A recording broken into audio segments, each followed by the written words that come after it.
Hello and welcome to the Global Podcast. My name is Insanity Rocks, and we are here to talk a little bit about what's going on in the world of global conflict, a battle community playing on PC every week. You can go ahead and visit us at global-conflict.org to know more. With me today we have CognitoCon, Whoop whoop. Gonzo, Hey guys. Bach, Hi. The One, Checky Heavy, Hey. LaMayo. and today doing the recording for us is Cancel Man. Can you say hi? Hey. Sweet. Not So supposed to speak. today we're going to talk about the start of our 6th BF4 campaign. Today we had our player draft and our first scrim. But before we get into that, let's talk a little bit about the generals. Generals for the Special Activities Division Army are CognitoCon and Danimal. Cognito, this is the second time you're a general. How do you feel about that? Pretty damn happy to be here, Bob. That's about it. Where's Dan? What happened to him? He is off skiing in Monte Cristo. And I mean, I guess I'm the other general. So the Corleone family is the other army for this campaign, and yes, I am reprising my role as the Don. And with me today is Gonzo, who's actually second in command for the TCF. It's me. Yeah, so moving right along. So this campaign's theme is SAD versus TCF, and we get to reprise our themes from earlier campaigns. So it should be lots of fun. In my opinion, we had a pretty good draft and first scrim. How do you guys see it? How did we could talk about how we felt about not being in channel commander or commander spot? Just weird. I did hear about that. What was behind that move?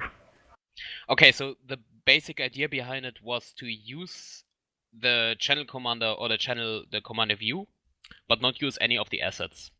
Because like a lot of people feel, especially on the smaller maps, that if you're using especially the UAV, everybody is just lit up all the time on the map and nobody can ever sneak anywhere.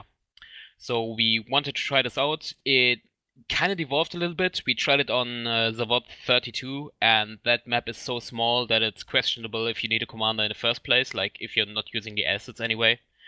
If you have the cruise missile, it might be useful, but otherwise, yeah. So the one thing I found out in that round is that I have zero map awareness if I'm not actually looking at commander screen. Like I cannot play and command at the same time. It just doesn't work for me. But that's all I found out.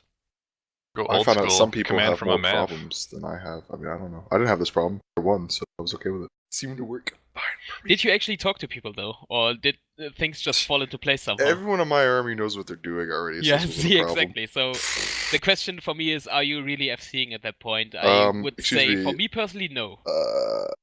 Just because I I'm was MLG. making suggestions. The other problem I have with that, like if you're actually in game, if you're looking at the commander screen, that's one thing that might actually work. It might be a little boring for the FC, but might actually be better for the people on the ground. But like the thing that we tried once with using maps or using a map or something like that.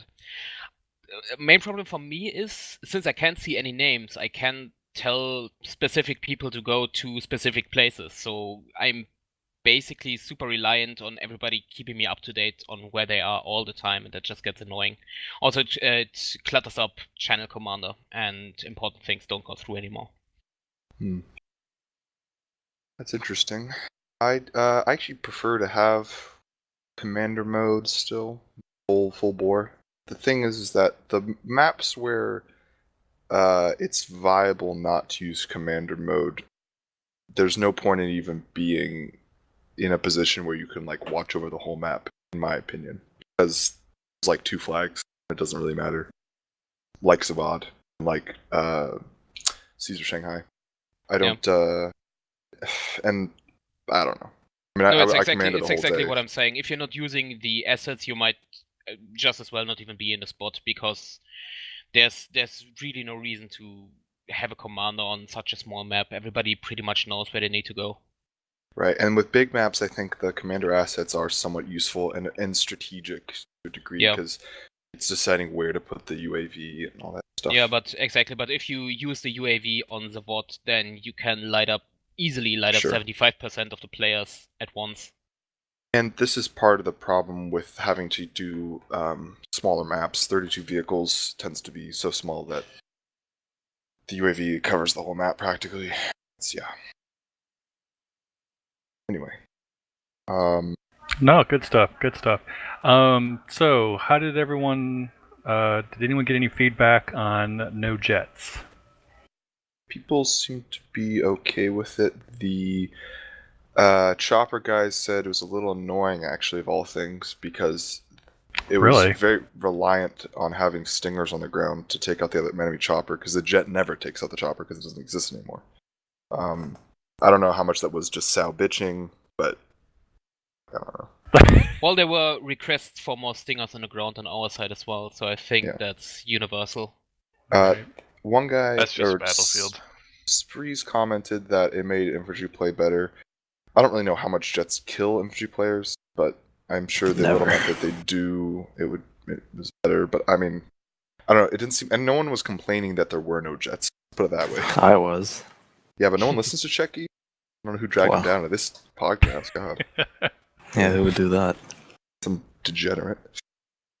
Yeah, I mean, I also didn't hear any complaints about no jets. Like what you heard, there was requests for more stingers. But But that's Air Force. They always want But- more stingers. yeah. So I think we go forward on the no jets. I mean, I feel like it exacerbates the problem with attack choppers, which is that they're garbage. But maybe that's just me. I feel like Air Force is always worried about keeping the attack chopper up, but it really doesn't help them much, especially on maps like Gulf of Oman. And let's see, that one I don't know. On Gulf of Oman, I didn't even have a guy spawn in the attack chopper initially, so the dust storm kind of makes it pointless. Yeah, I was Anyway, really, they're just not what they were in Battlefield 3. I was really hoping that without jets, the attack chopper would shine, but it doesn't. It still just drops out of the sky like a brick. But you can do barrel rolls. No? Oh. I don't know. I think there's gonna be a lot of questions about whether or not people are gonna, like, as an FC, whether or not we should use helicopters when they're available as assets, because a lot of good pilots are actually good on the ground as well. It's kind of a question of which is more useful. Attack chopper is so mediocre, in my opinion. Yeah, still though, I don't think you can.